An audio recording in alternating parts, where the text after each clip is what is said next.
नमस्कार दोस्तों, स्वागत है आप सभी का अपने YouTube channel the secret civil servant में। और आज है संडे और संडे का दिन था हमारा बुक रिव्यू का। और आज ओ हो वीरेंद्र सहवाग का जो अंदाज है ना क्रिकेट में कमेंट्री करने का, और कोई शॉट लगता है तो ओ हो क्या शॉट है, लाजवाब। हम कहेंगे ओ हो क्या बुक है ये, एक नंबर बुक।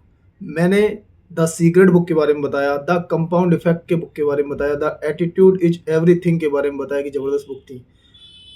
अब ये शामिल हो चुकी है one of my favourite book, the laws of human nature.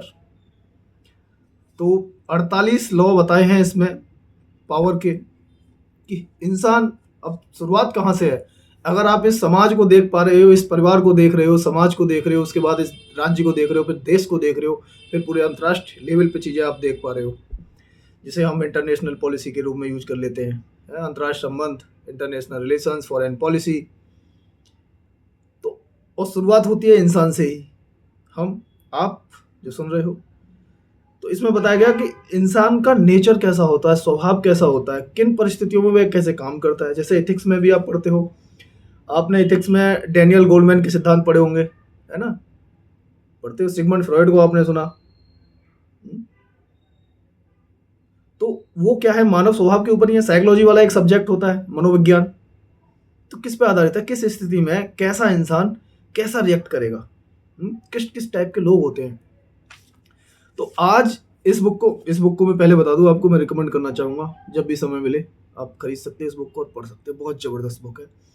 आपके डेली लाइफ में जो समस्याएं आती हैं, आपको कैसे लोग टकराते हैं, आपको कब कब चीटिंग मिलती है, कब आपको ईर्ष्या फील होती है, सामने वाले आपसे कब ईर्ष्या करेंगे, कब जेलस फील होती है, उनके मुखड़ों को कैसे पहचानना है, मुखड़े उसके आडंबर को कैसे पहचानना है। हाँ? मुखौटे पहन करके बैठे रहते हैं ना लोग, चेहरे पर कई चेहरे लगाते हैं लोग। तो जब भी मिलो उनसे, कई बार मिलो, तब तो पहचानोगे कि कितने चेहरे हैं इनके। हाँ, तो चलिए, इसमें टोटल 18 चैप्टर हैं। अगर मैं 18 चैप्टर के नाम बताऊं तो आप चैप्टरों के नाम से ही उत्साहित हो जाओगे। पहला चैप्टर है कि अपने भावनात्मक स्वत्व को नियंत्रित कीजिए। आप इमोशनल होते हो, आपकी भावनाएं होती हैं, आपके इमोशंस होते हो, रोने का मन करता है, हंसने का मन करता है, उदास हो जाते हो कभी भी, जेलसी उसी में आती है, ईर्ष्या भी करते हो, घमंडी भी हो जाते हो, प्यार भी करते हो। तो ये सब क्या है, आपके इमोशंस हैं, तो उनको नियंत्रित करिए। नेक्स्ट चैप्टर है आत्ममोह का, कि आप सेल्फ में रहते हो। मैं उसको थोड़ा सा डिटेल में भी बताऊंगा आगे। तो इसमें टोटल इस तरीके के 18 चैप्टर हैं और बड़े मज़ेदार चैप्टर हैं। चैप्टरों से ही पता चल रहा होगा आपके कैसे कैसे नाम हैं। अपने दृष्टिकोण को ऊंचा उठाइए, लोगों के मुखौटों को भेद कर देखिए, जो मुखौटा ओढ़ करके रहते हैं वो। ठीक है, तो पहले चैप्टर से ही मैं स्टार्ट करूंगा कि पहले चैप्टर में से किस तरीके से इसमें बोला गया है। ठीक है ना। पहला चैप्टर आपका अविवेक का नियम है, अपने भावनात्मक स्वत्व को नियंत्रित कीजिए। तो इसमें जो बताया गया है, जैसे आप देखिए, हम हो, आप हो, हमारा सामाजिकरण हुआ है ना बचपन से, जैसा हुआ है, हम कैसे लोगों को सुनना चाहते हैं, कैसे विचार हैं हम, तो हम अपने आप को ही खोज रहे होते हैं दूसरे में। अगर कोई रवीश कुमार की न्यूज को सुनता है तो आप समझ लीजिए, अगर डेली विजिट वो रवीश कुमार को जाकर के सर्च करके कर रहा है कि आज कुछ डाला कि नहीं डाला। और कोई अगर अर्णव गोस्वामी को सुन रहा है, कोई सुधीर चौधरी को सुन रहा है, तो वो जो जो फील करते हैं, जो उनकी भावना है, जो विचार है, वो उन्हीं को संतुष्टि दे रहे होते हैं वहां जाकर के। और क्या है, वो उससे अलग विचार सुनते हैं क्या? अगर उससे कोई अलग विचार रख दे तो तुरंत ही उद्दंडता वाली कंडीशन में आ जाते हैं, टेंशन, तनाव भाव उत्पन्न हो जाता है उनके चेहरे पे। होता है कि नहीं होता? तो इसमें बताया गया है, जिससे मैं आपको स्टार्ट करके बता दूं, कि आपकी भावनाएं कितने गहरे ढंग से आप पर अपना वर्चस्व स्थापित किए होती हैं, वे आपको उन विचारों की ओर मुड़ने को विवश कर देती हैं जो आपके अहम को तुष्ट करती हैं। जो आपके विचार हैं, जो आपका अहम है, आपको उन विचारों की ओर वो मोड़ देंगी। वे आपको उस सबूत को तलाशने के लिए प्रेरित करती हैं जो उस चीज की पुष्टि कर सके जिसमें आप पहले से विश्वास करते हो। आप पहले से ही आपके कुछ विश्वास बने होंगे, तो आप वैसे ही तर्क ढूंढ ढूंढ करके लाओगे जो आपके उस विश्वास को और ज्यादा पुष्ट कर सकें, और ज्यादा संवर्धन दे सके, और ज्यादा पोषण दे सके, है कि नहीं? तो वे आपको वही देखने को प्रेरित करती हैं जो आप तत्कालीन मन स्थिति में देखना चाहते हैं। तो इसलिए बोला है कि आप अपने इमोशंस को, अपने भावनात्मक स्वत्व को नियंत्रित कीजिए। पहला चैप्टर इसी पर है आधारित। ठीक है ना। वही आप देखोगे सेकंड चैप्टर में जो बात की गई है, सेकंड चैप्टर है आपका आत्म मोह को सहानुभूति में रूपांतरित कीजिए।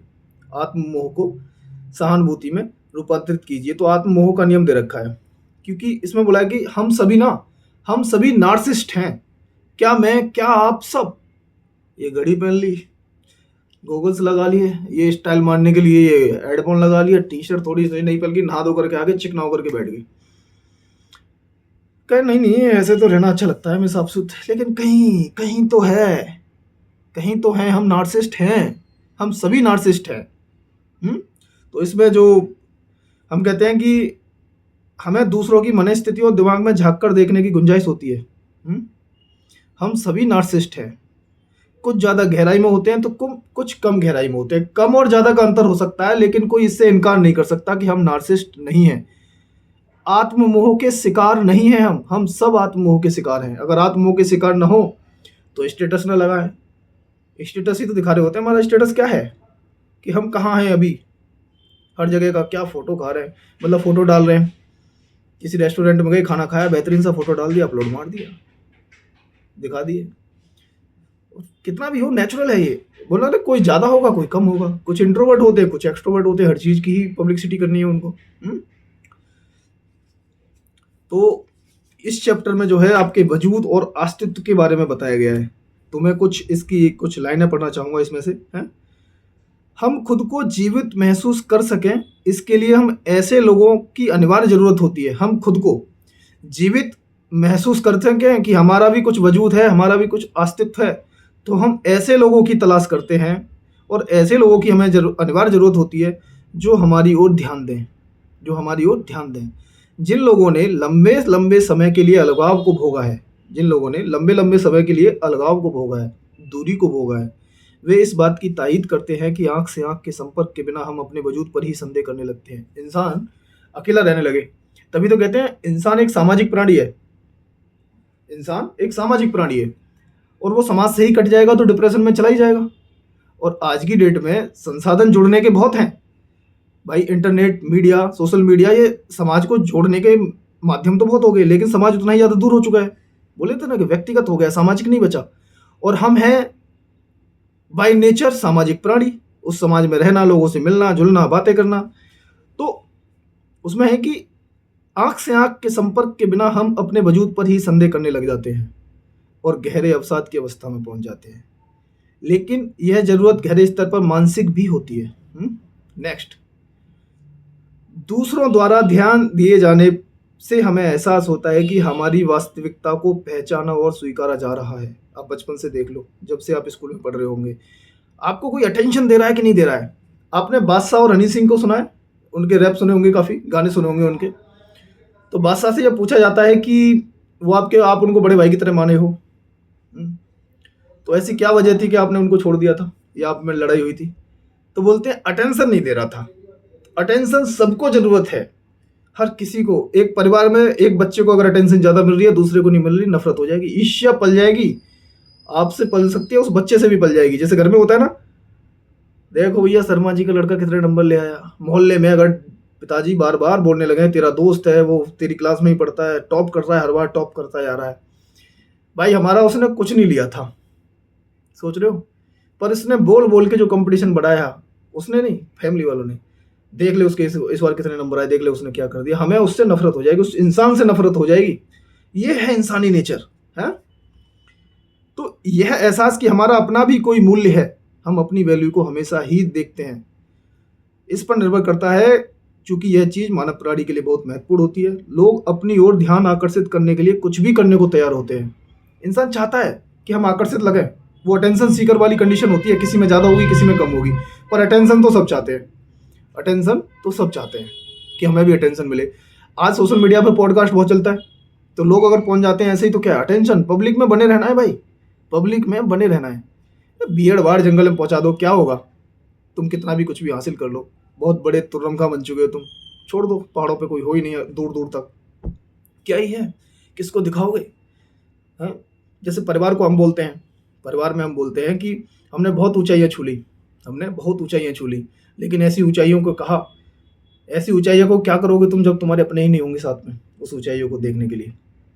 तो यही है कि समाज में ही रहना है आपको, समाज में ही रहना है, समाज के ही लक्ष्यों को तय कर करके आप उनको पा रहे हो, चीज़ें वही हैं, अटेंशन के ऊपर इस पे चैप्टर में बताया गया कि किस तरीके से आदमी आत्ममोह में रहता है, और उस आत्ममोह को वो पूरा करने की कोशिश करता है लगातार, कैसे उससे बचना है, ठीक है ना। और जो नेक्स्ट चैप्टर है, जिस चैप्टर की बात करी है, तो वो है आपका लोगों के मुखौटों को भेद कर देखिए। लोग चेहरे पे चेहरे लगाते हैं कई लोग, लेकिन उस चेहरे में भी छेद होता है, तो वो रिस रिस करके कभी आ रहा होता है, वो रिस रिस करके चीज़ें निकल के बाहर आ रही होती हैं, कितना भी वो चेहरे पे चेहरे लगा लें, और वो चीज़ें रिस करके बाहर आती हैं। क्योंकि सोशल मीडिया पे आज की डेट में आप जितना भी देखते हो, चाहे मैं ही आपके सामने बैठा हूं, तो क्या मैं अपने निम्नतम रूप में बैठा हूं? मैं कोशिश करता हूं कि मैं अपने श्रेष्ठतम रूप में आपके सामने प्रस्तुत हो सकूं। जितने भी लोग आपसे टकराते हैं वो आपको अपने श्रेष्ठतम रूप में दिखाई देंगे। ज़्यादातर सोशल मीडिया पे जो भी कुछ आप देखते हो वो उनके श्रेष्ठतम रूप में आप देखते हो, समझ रहे हो ना। तो ये मुखौटा है उनका, और वही मुखौटे में कभी कभी छेद होते हैं, तो उससे उनकी असलियत बाहर निकल के आ रही होती है, असलियत बाहर निकल के आ रही होती है। जैसे हमने विवेक बिंद्रा जी को बहुत बड़ा मोटिवेशनल स्पीकर मानते भी हैं, और हैं भी हैं वो भाई, लेकिन जब उनकी खबर उठी संदीप माहेश्वरी और उनमें पंगा हुआ, तो पता चला कि वो अपनी वाइफ को भी बहुत मारे थे। तो डोमेस्टिक वायलेंस, जो इंसान मोटिवेट कर रहा है दूसरों को, वो खुद ही डिप्रेशन में जा रहा है। सोच पा रहे हो ना। तो दिखने वाली चीज़ें कुछ और होती है और अंदर कुछ और होता है, तो असलियत तो कुछ और होती है। हर इंसान एक मुखौटा बना करके चलता है, ठीक है ना। तो उसके बारे में भी थोड़ी सी चीज़ें पढ़ देते हैं, जो भूमिका है स्टार्टिंग में, है ना। कहता है कि लोगों की प्रवृत्ति होती है कि वे ऐसे मुखौटे धारण किए रहते हैं जो उन्हें श्रेष्ठतम संभव रूप में प्रस्तुत करते हैं, जैसे विनम्र, आत्मविश्वासपूर्ण, उद्यमशील। वे सही बातें करते हैं, मुस्कुराते हैं और हमारे विचारों में दिलचस्पी रखते दिखते हैं।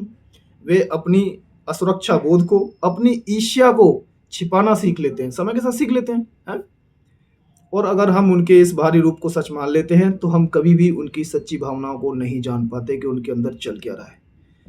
और एक और चीज़, जो लोग थोड़े से मुंहफट होते हैं ना, हंसमुख टाइप के रहते हैं, कुछ भी कभी भी बोल देते हैं, खतरा उनसे कम होता है, खतरा उनसे ज़्यादा होता है जो साइलेंटली बहुत कम बातें करते हैं, लेकिन उनके अंदर क्या चल रहा है वो तुम कभी समझ नहीं पाओगे।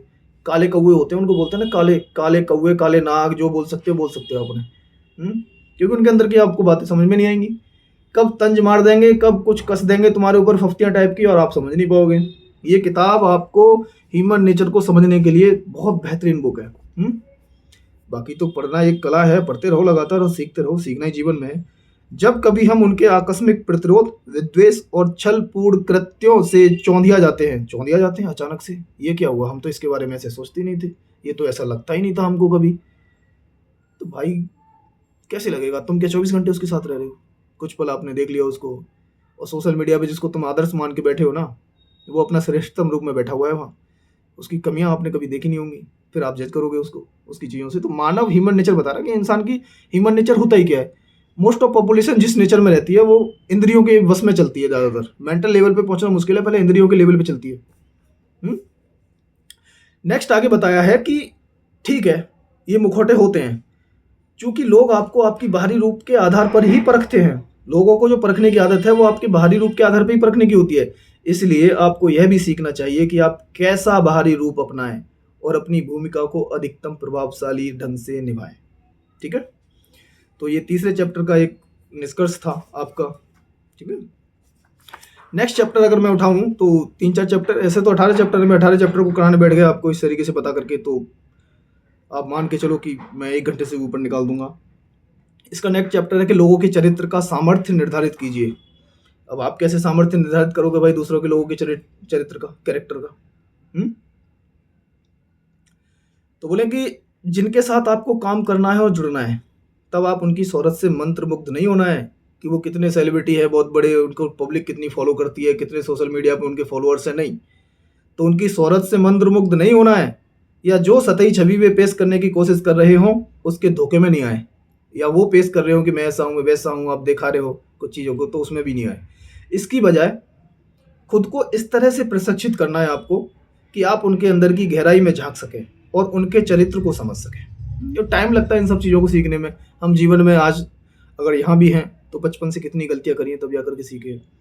चाहे हमारी लड़कियों के प्रति पर्सपेक्टिव क्या रहा हो, आज धीमे धीमे चेंज हुआ है ना। सोसाइटी के पीछे कोई भी चीज़ हो, कास्टिज्म के ऊपर आपका परसेप्शन क्या रहा, धर्म के ऊपर आपका परसेप्शन क्या रहा, लड़कियों को लेकर के परसेप्शन आपका क्या रहा, वो उन सब चीज़ों में शिफ्ट तो हुआ है ना धीमे धीमे। जैसे आपको इन्फॉर्मेशन लगातार बनती रहेगी और आपका वैल्यू सिस्टम चेंज हो जाएगा, और वैल्यू सिस्टम की ही बहुत बड़ी वैल्यू होती है, इंपॉर्टेंस होती है, उसमें महत्व होता है कि आप कैसा करेक्टर अपना तैयार कर रहे हो, एक उत्तम चरित्र तैयार कर रहे हो या निम्नतम। वही कहता है ना कि लोग आकर्षण चाहते हैं, अपने ऊपर ध्यान देना चाहते हैं। एक होता है किसी का मर्डर कर दो तो आपके ऊपर ध्यान आ जाएगा, एक है कि कुछ लोगों को आप उच्चतम जगह पर पहुंचा दो। जैसे एक मित्र हैं हमारे, तो उनका स्कूल ऑफ थॉट, उन्होंने एक दिन चर्चा में बताया, ऐसी बातचीत कर रहे थे कि मेरा जो लास्ट ऑफ गोल है लाइफ का ये है कि मैं जीवन में, अपने बच्चे होंगे तो उनको तो मैं पालूंगा पोसूंगा ही, पर जीवन में 10 से 20 बच्चे ऐसे होंगे जिनका कोई नहीं है और उनको मैं पाल पोस करके बहुत आगे तक उनकी पढ़ाई लिखाई कराऊंगा, एजुकेशन इम्प्रेसिव। एक तो वो भी स्कूल ऑफ थॉट है। एक है कि अटेंशन चाहिए आपको, अटेंशन तो चाहिए, अटेंशन सबको चाहिए होती है, तो क्यों ना अटेंशन एक अच्छी चीज़ों के लिए हो। जैसे मुखौटा बताया मैंने, मुखौटा पिछले चैप्टर में हम बात कर रहे थे ना मुखौटे की, तो मुखौटे लगाते रहते हैं लोग, तो उन लोगों से बचने की जरूरत है जिनके चेहरे समझ में नहीं आते। कुछ लोग होते हैं जैसे मैं जहाँ पीजी में रहता हूँ, तो एक भाई है हमारे विश्वजीत, मुंहपट आदमी है, सीधा बोलते हैं डायरेक्टली, तो खतरा उनसे इतना नहीं है। खतरा उन लोगों से मुझे ज़्यादा लग रहा है हमेशा जो साइलेंटली जो कुछ बोलते नहीं है, उनके दिमाग में पर कुछ और चल रहा होता है, लेकिन उनके एक्शन से, उनकी कभी कभी बातों से पता चल जाता है कि ये लोग ज़्यादा खतरे वाले हैं, इन लोगों से ज़्यादा खतरा है। उन लोगों से खतरा नहीं है, वो साफ साफ दिख रहा है आपको, उससे तो वैसे ही आप सतर्क रहोगे फिर। भाई यही जजमेंटल होती हैं चीज़ें, है ना। नेक्स्ट है कि आप स्वमत की पुष्टि कर लोगों के प्रतिरोध को धीरा करें। जैसे आपका स्वमत होता है, अपना तो सबका मत होते हैं, हम सब स्वतंत्र रहना चाहते हैं। हम कहते हैं पसीना टपक गया, देख लो पंखा वगैरह बंद कर रखा है ना मैंने, चलो कोई नहीं। तो ये आत्मरक्षात्मकता का नियम है। मैं थोड़ा सा इसको पढ़ देता हूँ, उसके बाद कुछ एग्जाम्पल लेकर के हम उसे समझ लेंगे, ठीक है ना। जीवन कठोर और लोक प्रतिस्पर्धी है, हम स्वाभाविक ही अपने हित का ध्यान रखना चाहिए। हमें यह भी महसूस करने की जरूरत है कि हम स्वाधीन हैं और अपनी ही आज्ञा मानते हैं। सब लोग अपनी ही आज्ञा मानते हैं, वो मानते दूसरों की भी हैं, लेकिन कम से कम इतना भ्रम तो पैदा कर दो कि हाँ जी ये तुम्हारे ही कहने से चीज़ें हो रही हैं। तो इसका एग्जाम्पल ले लेते हैं हम। जैसे हम कहते हैं डेमोक्रेसी डेमोक्रेसी डेमोक्रेसी, कभी कभी लगता है डेमोक्रेसी एक भ्रम है क्या, मिथ्या है क्या। लोगों को लगता है कि जनता का शासन है। क्या जनता का शासन है या कुलीन तंत्र का शासन है? देखने में क्या लगता है आपको, जनता का शासन है या कुलीन तंत्र का शासन है? लगता नहीं कभी कभी। पर लोकतंत्र में महत्वपूर्ण ये हो जाता है कि जनता की सहमति जरूरी है। चाहे जनता एक्टिव फॉर्म में आकर के उसमें पार्टिसिपेट करे या ना करे, लेकिन उसको ऐसा लगना चाहिए कि तुमने उसमें पार्टिसिपेट किया। तो उसके लिए दिया गया वोट का अधिकार, तुमने वोट दे करके किसी को चुन लिया, तो आपको लगेगा कि हाँ जी चुनी हुई सरकार तो हमारी ही है। तो ये होता है सहमति, कि अगर आपकी स्वतंत्रता पे चोट नहीं पहुंचाई जाए, अगर आपको ये बता दिया जाए कि ये काम तुम्हारी वजह से हो रहा है, तुमने ही किया है, तो चीज़ें आसान हो जाती हैं। हर इंसान वरना अपने आप में स्वाभिमानी है, वो स्वतंत्रता को कहता है कि मैं अपने ही उसूल पे चलता हूँ, अपने ही सिद्धांतों पे चलता हूँ, मेरे ही मानदंड हैं, मेरे ही मूल्य हैं। मूल्य हो या ना हो, लेकिन उनको बता दो कि ये जो काम कराया जा रहा है तुम्हारे मूल्यों से ही कराया जा रहा है ना। इतिहास की चीज़ों को उखाड़ उखाड़ करके जब नेता लोग भाषण देते हैं कि उनके कदमों पे चलना है, उनके पद चिन्हों पे चलना है, उनके सपनों को पूरा करना है, चाहे सपने वो अपने हों, लेकिन उनकी बातों से जोड़ करके आगे कर दो। ये होता है किसी चीज़ की सहमति दिलवाना किसी से। उन्हें लगना चाहिए कि हाँ बात तो हमारी हो रही है, हमारी ही वजह से ये काम हो रहा है, तुमसे पूछा ही नहीं, उन्होंने बस बता दिया, ऐसा। तो लोकतंत्र, सहमति, जनता का शासन, इस चैप्टर से इसको आप जोड़ सकते हो, ठीक है ना। नेक्स्ट चैप्टर जो है एक है कि आप अंधेरे पक्ष को सामना करें, मतलब इंसान के अपने हमारे, जैसे बात करी थी कि हम अपने श्रेष्ठतम स्वरूप को किसी के सामने दिखाते हैं, हम कभी अपने निम्नतम स्वरूप को दिखाते हैं, किसी के सामने नहीं दिखाते। तो जो आपका अंधेरा वाला स्वरूप है, जो आपका निम्नतम स्वरूप है, उसको आप सामना करें, उसको पहचानें, उसको एक्सेप्ट करें और उसको सुधारने की कोशिश करें। सबके होते हैं, हम सबके ही हैं, कुछ ना कुछ राज ऐसे हैं जो बस मर के ही जाएंगे, संग अपने किसी को बता भी नहीं सकते हो आप, ऐसे ऐसे काम कर देते हो कभी कभी, तो सब करते हैं, ह्यूमन नेचर है, क्या करें। तो इसका ही एक प्रसंग बीच में से ले लेते हैं हम। सच्चाई यह है कि तुच्छता मानव अस्तित्व का अंग है। तुच्छता हम सभी के चरित्र और योग्यताओं के घटिया पक्ष होते हैं भाई, एक्सेप्टेंस है इसकी। घमंडी लोग इस चीज को लेकर खास तौर से संवेदनशील होते हैं। घमंडी इस चीज को लेकर खासतौर से संबंधित हैं। वे अपने उद्यम और संभावित घटियापन को लेकर बहुत ज्यादा असुरक्षित महसूस करते हैं। इससे निपटने का उनका ढंग ध्यान हटाना है और अपनी ऊपरी भंगिमाओं को धोखा देने का है और खुद को असाधारण से और विशिष्ट ज्ञान से घेरे रहने का होता है।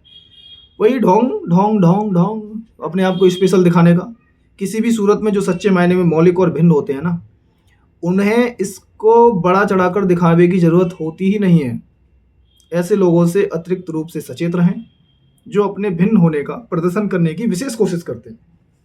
I am the special. कोई स्पेशल नहीं है, वो ज्यादा खतरनाक हो सकता है, वो अपने आप को छुपाने की कोशिश कर सकता है। नेक्स्ट इसमें एक और चैप्टर है कि अपनी सीमाओं को पहचाने। तो उसकी सीमाएं हैं आडंबर। ईर्ष्या वाला चैप्टर है कि ईर्ष्यालु कैसे लोग होते हैं। उससे पहले एक चैप्टर था ईर्ष्या वाला, ईर्ष्या का क्या नियम है, तो हम इसको भी देख लेते हैं। सुकुमार अहम से सावधान रहें। हम इंसान दूसरे से अपनी तुलना करने के लिए स्वाभाविक रूप से बाध्य होते हैं। मतलब सभी इंसानों की बात है। मैं ये कहूँ कि नहीं मैं तो कोई नफरत नहीं करता किसी से, मेरी तो किसी से ईर्ष्या नहीं है भाई। ईर्ष्यालु हो तुम, किसी ना किसी स्टेज पे ईर्ष्या कर बैठोगे, अपने यार दोस्तों से कर बैठोगे। कैसे? पता चला कि हमारा एक दोस्त है जो आईएएस बन गया, प्रशांत भाई है हमारे, मेंस लिख रहे हैं इस बार 2 बार से। एक तो होता है कि हम उनसे सीख सके, चलो वो आए भाई तुम पहुंचो यार, हम तुम्हारे पीछे पीछे आ रहे हैं हेल्प करना। एक होता है यार अंदर ही अंदर, बस अब उससे दूर तो हो नहीं सकते हो तुम, बस कोड़े जा रहे हो अंदर, कोड़े ही जा रहे हो। होता है ना, ये तो मैंने एक एग्जाम्पल ले लिया ऐसा, तो हम सबके अंदर होता है ये थोड़ा। हम इंसान दूसरे से अपनी तुलना करने के लिए स्वाभाविक रूप से बाध्य होते हैं। हम निरंतर लोगों की हैसियत का, उन्हें मिलने वाले सम्मान और ध्यान आकर्षण का आकलन करते रहते हैं और जो हमारे पास है और जो उनके पास है उनके बीच में फर्क को देखते रहते हैं। हम में से कुछ लोगों के लिए तुलना करने की यह जरूरत अपने काम में श्रेष्ठ होने के लिए प्रोत्साहन की भूमिका निभाती है। हाँ जी बिल्कुल, तो प्रोत्साहन की भूमिका तो निभाती है। चलो अपना भाई है यार, तुम आगे करो बढ़ो, क्योंकि हमें तो अपना काम करना है। लेकिन दूसरे लोगों के लिए यह चीजें गहरी ईर्ष्या में बदल जाती है। अब खुद तो कुछ कर नहीं पा रहे हो, अब दूसरे को देख के चिढ़ते रहो, या फिर उसे और नीचा कर दो, या उसकी कुछ कमियां खोद खद करके और ज्यादा पिंच कर दो उसको। होता है ना, आपने कुछ हासिल कर लिया, फिर आपको एप्रिसिएशन मिलने की बजाय आपकी जो कुछ कमियां बची हुई हैं उन पे ही बात करी जा रही है, तो आपके उस सफलता को असफलता में बदल देना। आप यार क्या ही हासिल कर लिया, मैंने ऐसा कुछ खास तो किया नहीं, ये भी नहीं किया वो भी नहीं किया, जीवन में क्या ही किया हमने। चलो आगे बढ़ते हैं। तो हीनता और कुंठा की उन अनुभूतियों में जब जो दबे छिपे हमलों और तोड़फोड़ की दिशा में ले जाती है। कोई भी व्यक्ति यह स्वीकार नहीं करता कि वह ईर्ष्या के वशीभूत होकर के आचरण कर रहा है। समझ रहे हो ना, कोई भी स्वीकार नहीं करेगा लेकिन करता है, वो करता है। तो ये तो ईर्ष्या वाला चैप्टर था, है ना। एक है आडंबर वाला, और आडंबर वाला तो बहुत ही इंपॉर्टेंट चैप्टर लगा मुझे। ये 2 चैप्टर लास्ट के बहुत जबरदस्त थे कि आप ईर्ष्या को समझें, दूसरे लोग कैसे ईर्ष्या करते हैं उनके पॉइंट आउट किए गई चीजें, आप कैसे अपने आप खुद के नेचर को भी तो पहचानना है ना आपको, कि आप भी तो करते हो, कोई आप तो एलियन हो नहीं, आप दुनिया की दूसरे ग्रह से तो आए नहीं, आप भी उसी समाज का हिस्सा हो, आप भी उसी समाज का हिस्सा हो, तो आप उन दूसरों से अलग नहीं हो सकते। ये मत सोचना कि आप अलग हो। तो आप अपनी चीजों को पहचानो कि आप किस तरीके से अपने आप को मूव इन कर सकते हो, है आपको कैसे कैरेक्टर को ढलना है अपना। आडंबर का नियम, आडंबर तो बहुत चल रहा है आजकल, वही मुखौटे पे मुखौटे लगे हुए हैं बहुत। आडंबर से बचें, आडंबर बहुत ज़्यादा परेशान करता है। आडंबर के बीच में एक चैप्टर था जो मुझे बड़ा ही प्यारा लगा, जिसमें जो बात बोली गई थी कि आडंबर आपको किस तरीके से परेशान करेगा। थोड़ा देख लेता हूँ मैं इसको चैप्टर गहराई में। तो आडंबर वाले चैप्टर में लिखा हुआ है कि हम इंसान अपने बारे में बहुत ऊंचे ख्याल रखने की जरूरत महसूस करते हैं। सबका ख्याल अपने बारे में गलत तो होगा नहीं, सब अपने आप को कुछ ना कुछ तो समझते ही है।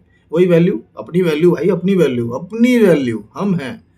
चलिए, अगर हमारी भलमान साहब की महानता की और प्रतिभाशाली होने की धारणा वास्तविकता से पर्याप्त दूर हो जाती है, रियलिटी कुछ और है और आपने आडंबर बहुत सारी चीजों का और रखा है, तो वो वास्तविकता से तो दूर है ही, तो हम आडंबरी हो जाते हैं। हम अपनी श्रेष्ठता की कल्पना करने लगते हैं। अक्सर छोटी सी कामयाबी भी हमारे स्वाभाविक आडंबर को खतरनाक स्तर पर उठा देती है। बनने के ख्वाब तो थे आईएएस के, बन गए चपरासी, या कांस्टेबल बन गए, या टीचर बन गए, और उसमें भी तुम भौकाल टाइट कर दो, सोशल मीडिया में तहलका काट दो, भाई साहब ये रॉयल एंट्री हो रही है आपकी। यही आडंबरी तो है, क्या है, वास्तविकता से तो बहुत दूर है।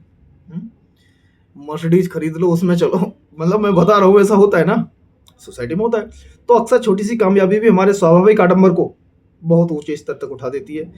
अपने बारे में हमारी ऊंची धारणाओं को अब घटनाओं का समर्थन भी मिल गया होता है। हम भूल जाते हैं कि हमारी उस कामयाबी में भाग्य की या दूसरों की भी कुछ हेल्प हो सकती है। फिर तो हम इतने घमंडी हो जाते हैं कि बस हम ही हम हैं, बाकी तो